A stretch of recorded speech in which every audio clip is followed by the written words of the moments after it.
Yo, what's up? This your boy M Breezy back at it again, man, like I always do around this time. What's up, YouTube? What's up, Cowboy Nation? Let's get right into it. As we all know, man, the Cowboys got the internet on fire, man, with this so-called dysfunctional family. They got fans going at it with other fans, man. You know, the media is having a field day with this. Hey, this is creating headlines, and this is, it's clickbait and got the raise through the roof on whoever platform that, talk about this. It's a big story when you talk about the Dallas Cowboys.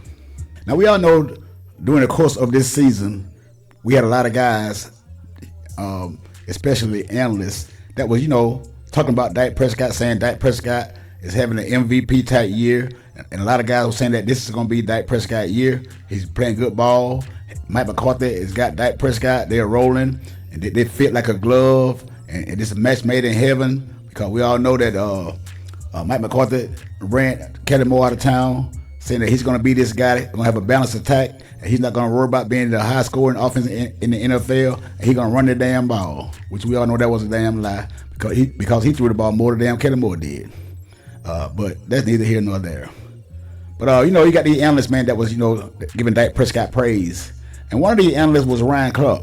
He was very big on Dak Prescott this year, because he got tired of people talking about Dak Prescott like a lot of you fanboys was. Y'all was fed up and thought the media was being too harsh on Dak Prescott. And Ryan Clark, he was up there. He was kind of riding the wave with Dak Prescott. But like I said, we're gonna wait and see. I'm gonna hold my judgment until the playoff time come. When I judge Dak Prescott in the playoff, because I've been a fan for, like I said, 47 years, and I've seen Dak Prescott ever since he's been in the league in 2016. And this guy does the same thing every year. He build up high expectations. He looks real good. Look bona fide, like an MVP candidate for real, until the playoff starts. And that's when the flaws of Dak Prescott comes out, and he shows you who he really are. But we're going to listen to what Ryan Clark had to say just a couple of days after that wild card loss to the last seed Green Bay Packers. The first time a number 7 seed beat, won a playoff game, wild card game in the first round. But like I said, I'm going to show you the stuff that these Dak Prescott fanboys on YouTube won't show you. That's why I'm here. I am a objective Cowboy fan. Let's take a listen to this clip what your boy Ryan Clark had to say about Dak Prescott. I won't analyze Dak Prescott and the Dallas Cowboys again during his tenure through the first 18 weeks of the season. I don't care what they do. They can win all 17. 17-1. They can win all 17 games. 16-1, whatever it is. Yep. Some dudes think they can do it, and some dudes can't. Do whatever you want. Some people can't create an orgasm. You heard Ryan Clark just say? This is what I've been telling you. This is what I've been saying, and that's what a lot of my subscribers been saying down there in the comment section. Shout out to those guys, man. I down there in my comment section, man. All my subscribers, man. I love you guys, man. Keep on supporting me, man. And help the channel grow. But we've been saying this about Dak Prescott. We're gonna judge Dak Prescott in the playoffs. But we got a lot of you fanboys down there saying that this is going to be Dak Prescott year, and you need to get on Dak Prescott train. You're not a real Cowboy fan, all this, that, and the third. My thing is, and you got a lot of you guys that create content for the Cowboys too, telling Cowboy fans that if we don't like Dak Prescott, we need to find a new team. Now, who in the hell are you to tell us to find a new team? Who in the hell are you to tell us to find a new team? And from my recollection, when Cooper Rush filled in for Dak Prescott last year and went 4-1, you guys didn't like Cooper Rush. You guys saying that the games that we did win, it was the defense that won those games, because Cooper Rush averaged 14, 17 points. Now, all of a sudden, when we lose with Dak Prescott as a starting quarterback, it's all the defense fault. Say you guys flip-flop. You guys can flip-flop, but you guys flip-flop like none other. You got, Dak Prescott, boy, your fan base, your fanboys, hey man, they dug in. They're dug in. I give you that. But boy, they wrong as hell, and they will not admit when they wrong. They won't admit when they wrong. But that's why I'm here. I'm here to point out all your flaws, to let you know that you don't belong in a Dallas Cowboy uniform anymore, because we tired of you doing the same thing. And when Romo was here, a lot of you guys were saying that Romo couldn't get the job done. We need to get rid of Romo because he's too turnover prone in the playoffs. Same thing Dak Prescott doing right now. But you guys wanted Romo gone. You guys wanted Romo gone. And did we tell you guys that you're not real fans if you don't like Tony Romo? You need to find another team. Did we tell you guys that? Because right now, a lot of you guys come on there that say that Tony Romo, that Dak Prescott was better than Tony Romo. I don't think so. But you guys can put up all those stats you want to put up. Because if Romo had this team, like I said, we would at least win the 2 Super Bowls. Probably would have won 1. Maybe even won 2. Because this team was built around Dak Prescott. And he continues to let this team down. But we're going to let you hear from another one of you guys' favorite, Stephen A. Smith. I know a lot of you guys don't like Stephen A. Smith because he clowned the Dallas Cowboys. Me personally, I don't like him either. But sometimes the guy tells the truth. He tells the truth. Like I said, what the fanboys won't show you on YouTube, I will show you. I'll be the reason. I'll be the one that, try to be objective about this team. So let's check out Stephen A. Smith on his rant on what he said about, Dak Prescott. And it's somewhat true. Trust me. Okay. Keeping in the family there in Dallas, Stephen A. Tell me this. Is this little drama something or nothing? Oh, it's something. And I think it's beautiful. I'm having an absolute ball with it, Shannon. I must confess. I mean, this was hilarious to me. Dallas Cowboy fans turning against Dallas Cowboy fans. This is beautiful. I mean, talk about the disruption. I mean, I have this as a badge of honor, Shannon, that I've caused this kind of disruption. You know, because they think about the media. They're reacting to the media. They're reacting. You really think he caused all this? You didn't cause all this, man. That's why this guy can feel himself, man. He can feel himself. But he is a character, though. He is a character. To the public outlash against the team. You got family members that are frustrated and all of this dissension. I love it. I just love it. This is exactly what they deserve. Now, in all seriousness, let me say this. Micah Parsons is a good brother, and he's a real brother. And let's be very, very clear.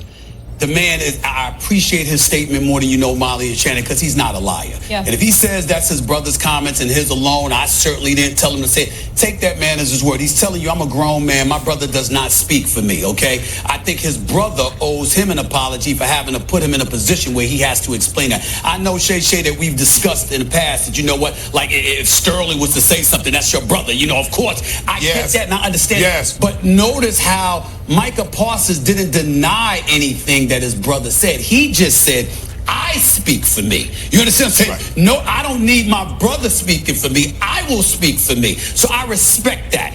In the case of Dak Prescott, I know they've been through a lot as a family. Now, in case y'all didn't know what Michael Parsons' brother said, he said that if Dak Prescott want to stay in Dallas, he gonna have to take a big hometown discount. He said Dak Prescott is going to have to take a big hometown discount if he want to stay in Dallas, and if he don't, he can get the hell on. Look, man, I don't know if Michael Parsons said that or not. Because it could be because everybody want to see their brother win, because he want to see his brother win, but we know how that pillow talk go. Hey, what's said behind closed doors sometimes comes to the light. Now, I don't know if he said it or not, but you guys be the judge. My heart goes out to them. I know Dak is a good brother the whole bit, but you don't get to whine and moan now. You've been bloviating for years. Your brother played like garbage. That is a fact. That doesn't mean that Dak Prescott is not a damn good player. It doesn't mean that he's not a damn good quarterback. But the bottom line is, as you pointed out, Shay, moments arrive and Dak Prescott has yet to answer the call. That's on Dak. That's not up on Cowboy fans. That's not on the Cowboys organization. That's on your brother. Facts. It's on Dak Prescott. Don't get mad at the fans because we sick and tired of you doing the same thing year in and year out. At the end of the season, when the money's on the line, this is when you decide to choke. But you want to run it up all during the regular season. Get up there on the microphone. Doing no press conferences. Thinking all funny, key, and all this, that, and the third. But like I said, when it's time to put up and shut up, your mouth be zipped because you have nothing to say. Nothing. Dak Prescott. So the big brother Ted, whining and moaning about his brother having to deal too much. I'm over it. You weren't over it when they were en route to winning 12 games. You weren't over it when they were sticking out their chest, bloviating about how they were looking forward to going to Vegas. You weren't bloviating. You wasn't doing all of that when you was looking for your money, okay? So don't sit up there and whine now. In the end, Shannon, it comes down to this. We've got a clear depiction of why the Cowboys can't win. You got a bunch of cats on there that can't handle the vitriol. They can't handle the pressure. Pressure. Dak Prescott can't handle that pressure. And I've been trying to tell you guys this for the longest. But I've been called a Dak Prescott hater. I'm not a real Cowboy fan. I don't know what I'm talking about. All this, that, and the third, man. But look, I ignore all that noise because I know what I see. I know exactly what I see. I've been a fan for too long.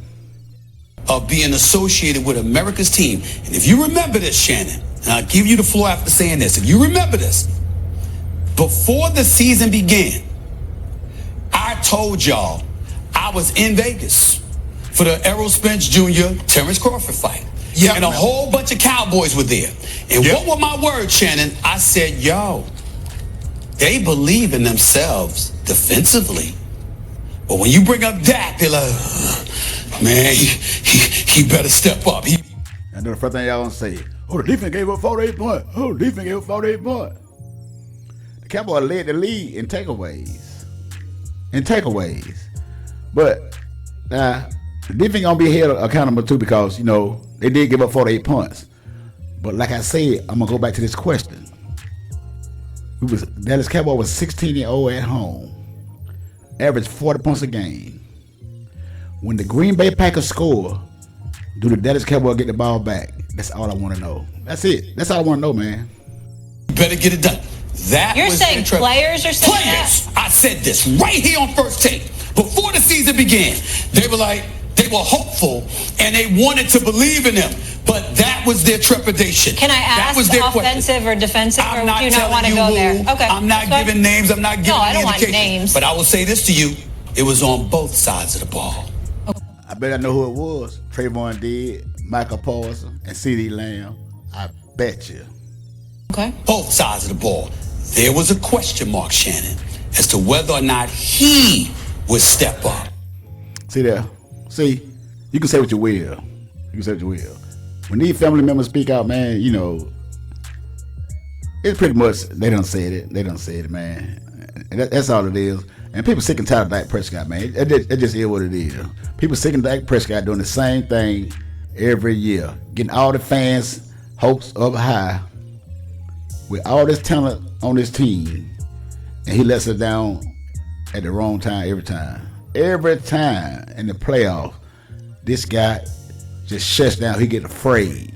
He can't read defense. He can't throw the receiver open. He's not an accurate passer when it matters the most. But against these scrub teams, I'm tired of being redundant, but it is what it is. When we play these scrub teams, Dak Prescott is an MVP talent quarterback.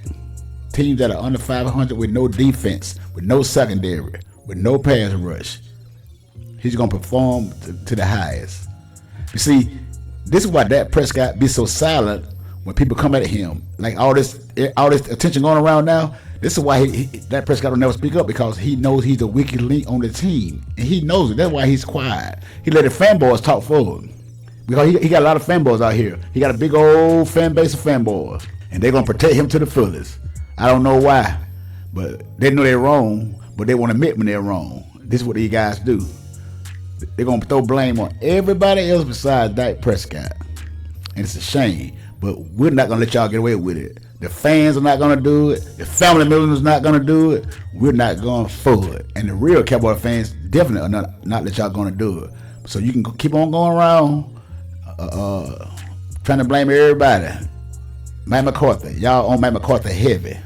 But you guys knew this before he came in that he wasn't the coach. Aaron Rodgers already told y'all about Matt McCarthy.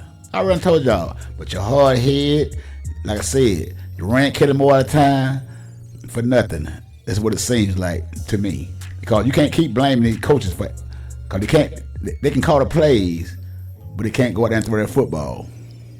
He can't go out and throw that football for you.